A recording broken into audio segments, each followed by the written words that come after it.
A'udhu billahi minash shaitani rajim. Bismillahir rahmanir rahim.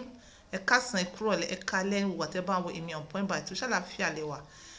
Yes, dáadáa lèmi náà wà o. Mo hope you are all in dáadáa condition.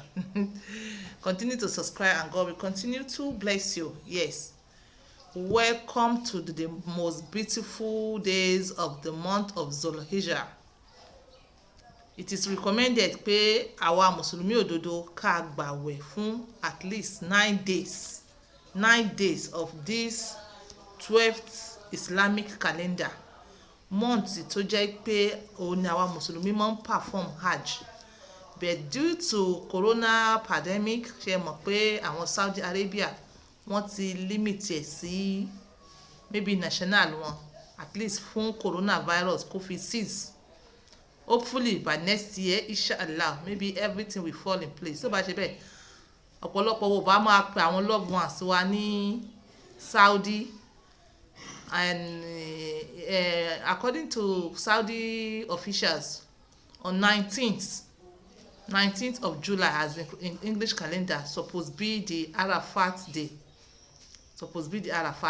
But gbogbo àwọn tó wà náà tó bá gùn, may God continue to be with them. Ẹ̀yin tèmi nílé lóko, ẹ sì jẹ́ ká mọ̀ kó fún àdúà. Bá a bá lọ hajj náà, ìyẹn ò ní pé ká gbàgbé gbogbo ẹ̀sìn, àdí gbàgbé ẹ̀sìn. So it is recommended we fast starting from today, Sunday, the 11th July 2021.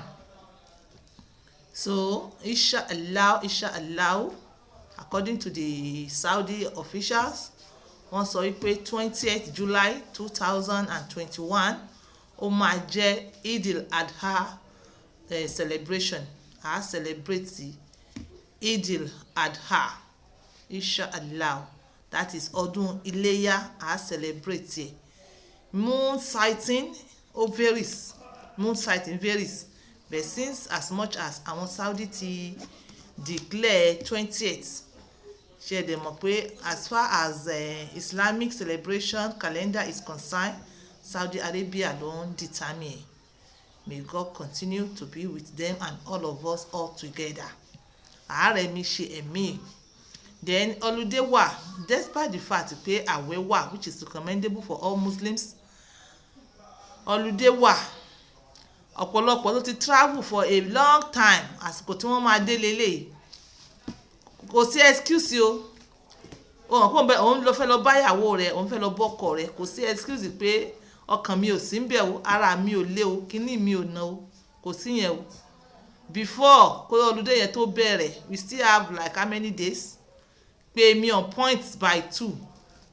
Rírà ni wàá rà o. Màá dẹ̀ send ẹ̀. We still have some days.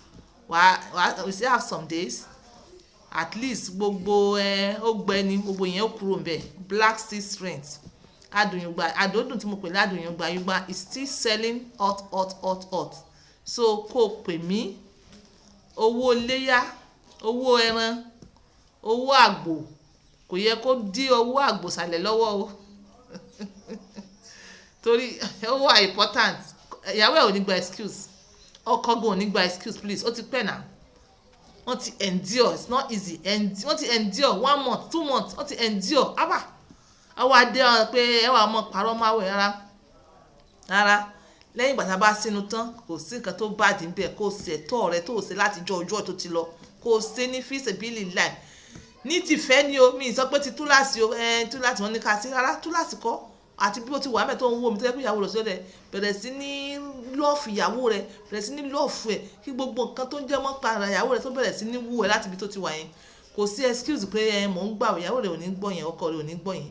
Lẹ́yìn tí a bá sínú tán àti sọ fún yín normally, lẹ́yìn tí a bá sínú tán àyè gbà yín láti ṣe anything tẹ́ bá fẹ́. Ẹ bá sì ti wẹ̀ jánábà tán, jíjọ́ kejì ó sì bẹ̀rẹ̀. Fún àwọn tó ní okun àti agbára, k'Ọlọ́run fún wa ní okun àti agbára rẹ̀. You understand? It is recommended. It's not obligatory, but ó wà recommended because reward ńlá wà ńbẹ̀. Gbogbo nǹkan tó bá fẹnu tó bá lè gbà tọkàntọkàn, gbogbo nǹkan tí o bá nífẹ̀ẹ́ k'Ọlọ́run ṣe fún ẹ, Ọlọ́run sì ṣe fún ẹ, Ọlọ́run sì yọ̀ǹda fún ẹ. Ló ṣe rí nìyẹn. so ó ní pé ẹ pin èmi on point by 2 pé tó black seed strength o adìyàngbàyàngbà o mo fẹ́ travel lọ bá ìyàwó mi o ìyàwó mi gbọ́ kò ní gbọ́ excuse o mo fẹ́ travel lọ bọ́kọ mi o ọkàn mi ò sí níbẹ̀ ó ti gbẹgbẹgbẹ jù nítorí pé bàbá ti travel tipẹ́tipẹ́ ọkàn mi ti yọ orí ọ̀fẹ́ leléyìí on point by 2 lélẹ̀ ọlọ́run gbé wá fún yín life and direct láti tún ìgbéyàwó yín ṣe ni.